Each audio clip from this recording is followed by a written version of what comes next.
আসসালামু আলাইকুম। কেমন আছেন সবাই? আমি ভালো আছি। আজকে একটা কই মাছের রেসিপি নিয়ে আসছি। কই মাছ দিয়ে ভর্তা করব আর বরবটি কাঁচামরিচ দিয়ে করব। তো আমি প্রথমে কই মাছে একটু লবণ মাখিয়ে নিই।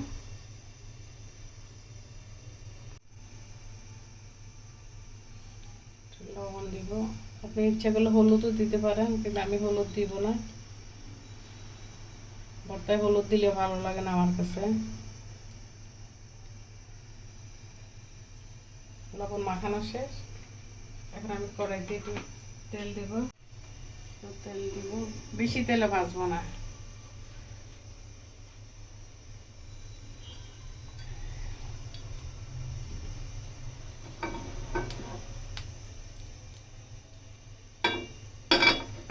মাছটাকে একদম ভালো করে ধুয়ে নিয়েছে, দিয়ে দিলাম। তেল গরম হয়ে গেছে।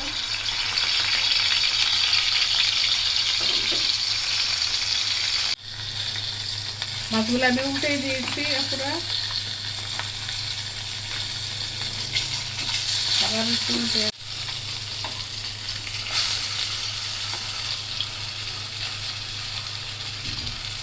মরিচগুলো দিয়ে দিচ্ছি পুরো। মাছটা হয়ে গেছে, উঠে ফেলে এখন।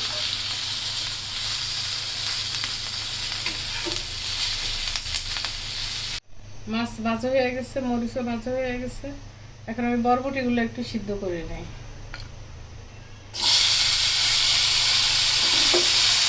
রেখে দিব।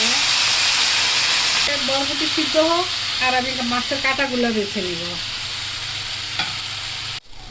বরবটিগুলো ভাজা হয়ে গেছে, এখন আমি উঠিয়ে ফেলবো ওগুলোকে।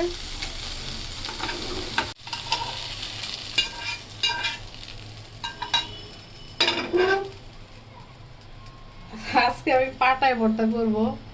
পাটার ভর্তা অনেক ভালো হয়। বরবটি মাছ এগুলো পাটা করলে অনেক মজা লাগে। শুকনো মরিচ দিয়েও করা যায় পুরা। আমি কাঁচা মরিচ দিয়ে করবো। আমার কাছে মাছের ভর্তা কাঁচা মরিচ দিয়ে বেশি ভালো লাগে খেতে।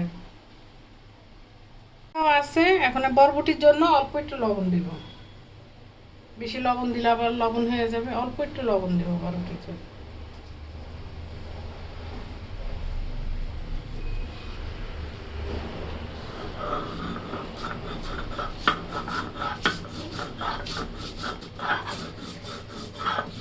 মরিচের সুন্দর একটা গ্রান বেরিয়েছে।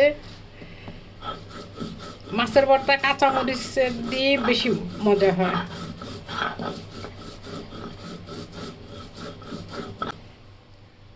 এখন আমি মাছটা দিয়ে দিব।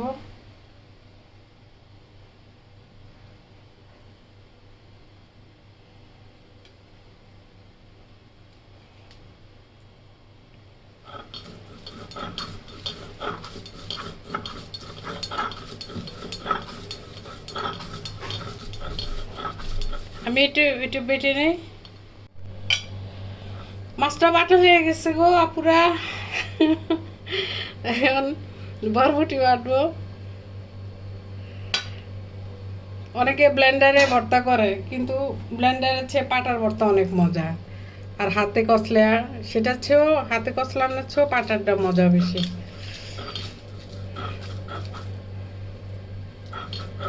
বরবটি বাটা শেষ, এখন একটু ধনিয়া পাতা দিব।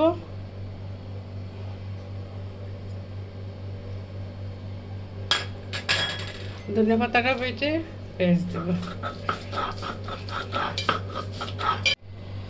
ধনিয়া পাতা বাটা শেষ, এখন পেঁয়াজ দিব। পেঁয়াজটা একটু আস্তে আস্তে রাখবো, তাহলে খেতে ভালো লাগে।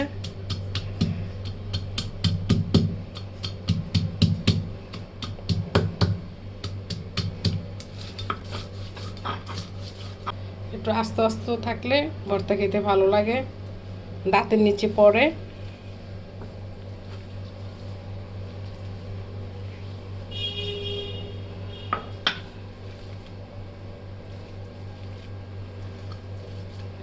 আপনি যদি সরষের তেল পছন্দ করেন, এখানে একটু সরষের তেল দিয়ে দিবেন।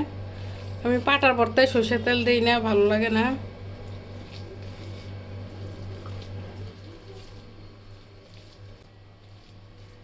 একটু খেয়ে দেখি লবণ হয়েছে কিনা।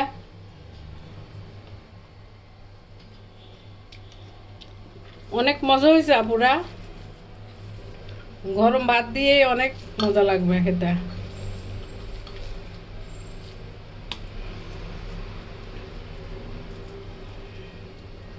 সব মাছ দিয়ে ভর্তা খাওয়া হয়ে গেল আমার কই মাছের ভর্তা, কই মাছ আর বরবটির ভর্তা। আপনারা এভাবে বানিয়ে খাবেন আপুরা, আমার মতো করে খেয়ে দেখবেন কেমন মজা লাগে, আমাকে আবার জানাবেন। তাহলে আর কি আপুরা, ভালো থাকেন, সুস্থ থাকেন। এতক্ষণ আমার সাথে থাকার জন্য অনেক ধন্যবাদ। আসসালামু আলাইকুম।